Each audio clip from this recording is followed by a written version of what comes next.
Bon, je peux poser une question. Sans toi libre. Si Sylvain, à moins que Sylvain... Non, vas-y, Wilfried. Ok. Tu as dit, le plus important dans le rêve, c'est le pardon. Et le pardon, c'est se souvenir que nous ne sommes pas là, que nous sommes tous au ciel. Si j'ai bien compris. C'est ça. Bon, le pardon, ce n'est pas genre, je pardonne à mon ami, tu m'as fait quelque chose. Non, il n'a rien fait. C'est comprendre qu'il n'est pas là et qu'il est au ciel. C'est ça. Si je vois quelqu'un qui est dans le besoin, est-ce que cela veut dire que je dois penser, je suis dans mon rêve, je vois quelqu'un qui est dans le besoin et que je suis dans la capacité de l'aider. Comment je réagis? Est-ce que je me dis qu'il n'est pas là et je garde mon argent, par exemple, pour moi? Ou est-ce que je dois laisser couler mon cœur du rêve pour l'aider? Est-ce que ça n'a pas... Bon, je sais, dans la chrétienté, on dit aime ton prochain comme toi-même. Ou est-ce que cela ne fait pas aussi sens dans USEM? Ou bien je peux le traverser, je peux traverser la route et dire de toute façon, il n'est pas là. Pourquoi je dois me casser sans avoir de remords? C'est ça. Déjà, il faut savoir que j'ai déjà dit plusieurs fois à Wilfried, pense toujours à Wilfried couché dans le lit et qui est en train de voir un Wilfried dans son rêve en train d'interagir avec quelqu'un d'autre. Ça fait que le Wilfried qui a vu son frère dans le rêve dont tu parles maintenant, qui est en train de me parler maintenant sur Zoom, doit se comporter dans le rêve normalement, c'est-à-dire tu vas te comporter sans la pensée de l'acte positif ou négatif que j'ai posé dans le rêve aura un impact sur moi quand je vais me réveiller. Tu ne trimbales pas la culpabilité avec toi. Chaque événement est résolu dans sa dimension, dit le cours. Il ne faut pas faire ce qu'on appelle la confusion de niveau. C'est-à-dire que tu vois un bonhomme dans le rêve, tu l'aides et puis au réveil, tu dis, il est où? Je l'ai aidé, il faut qu'il soit reconnaissant, il veut qu'on sache qu'il l'a aidé. Ce sera ridicule. Donc, ce qui nous faisait peur avant, c'est qu'on croyait que parce que j'ai fait dans le rêve, Dieu va me punir. Il dit non, Dieu ne sait même pas ce qui s'est passé dans ton rêve. Mais sois normal dans ton rêve. Fais en tant que Dieu. Dans le rêve, tu es Dieu. Comporte-toi comme souverain. Fais ce que tu veux faire. Et ne te sens pas coupable pour cela. Rien n'était interdit et rien n'était permis. Même la Bible le dit, tout m'est permis, mais tout ne m'est pas utile. Donc, c'est ce que le cours dit.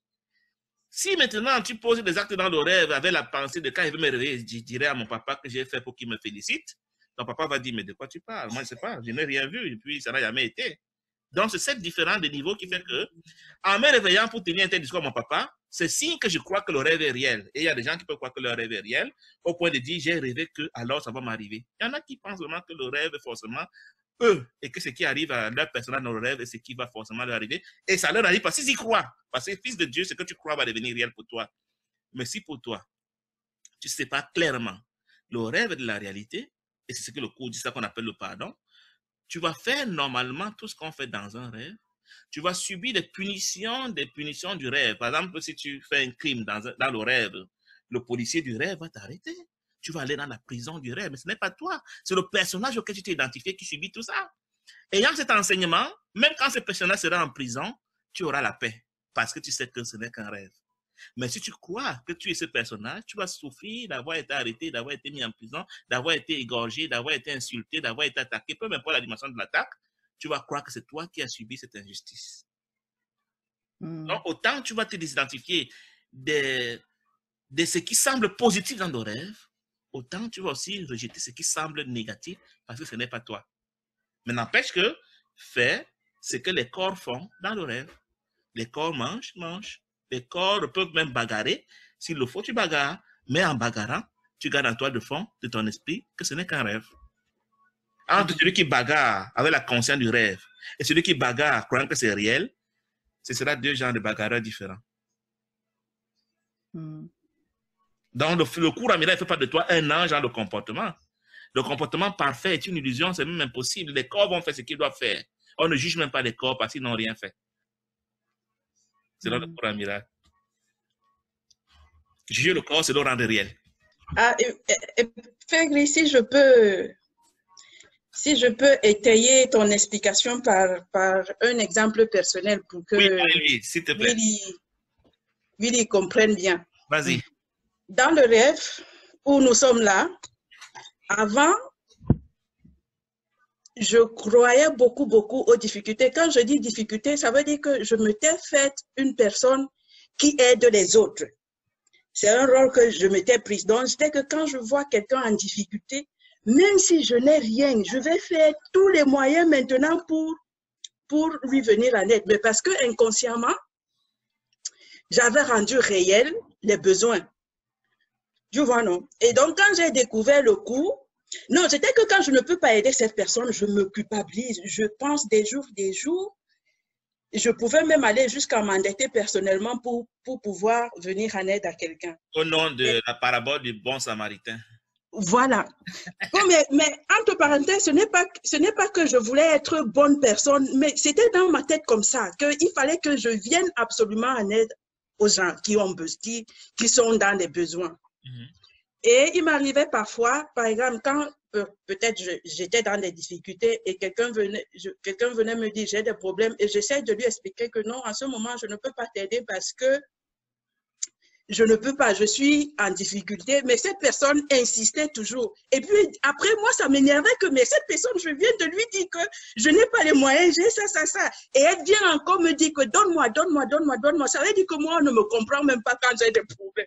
Donc tout ça là me rendait coupable, quoi. Donc, quand j'ai compris le cours, maintenant, si je rencontre quelqu'un ou quelqu'un vient me voir qui a des besoins matériels, si je lui donne. Mais je ne lui donne plus parce que je rends réel le besoin.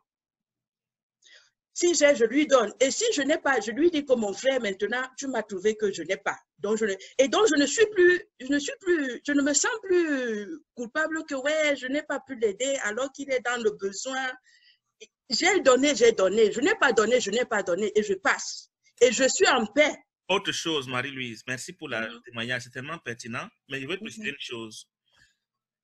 Chaque fois que tu donnes à l'autre, tu as validé la dualité. Mais si tu donnes à toi-même, tu as enseigné à ton esprit l'unité. Oui, justement,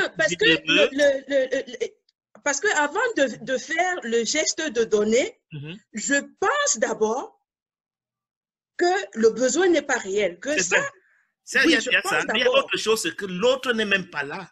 Exactement. Je dis, c'est pas encore automatique, mais ça vient tout le temps. Que tout ça là, c'est une projection parce que nulle personne n'est ici. Donc, moi aussi, je fais pour faire. L'idée, c'est quoi? L'idée, c'est que quand tu enseignes, quand tu donnes, quand tu fais, en toile de fond de ton esprit, tu te souviens que tu fais à toi-même parce que l'autre n'est pas là. De manière absolue. Voilà comment tu enseignes à ton esprit l'unité parfaite. Mais quand tu donnes aux pauvres mendiants qui a faim, qui a des manques, qui a des problèmes, tu donnes à l'autre qui n'est pas là, tu as validé la dualité. C'est très subtil. Donc voilà un des pièges dans lesquels qui nous retiennent ici.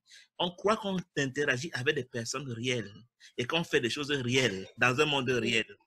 Oui, ça, je n'ai pas précisé. C'est une différence, c'est une nuance que je fais maintenant, que je ne donne pas à une personne qui a un besoin, quoi. Qui a un besoin, non. Je comprends, c'est parfait. Merci beaucoup, c'est pertinent.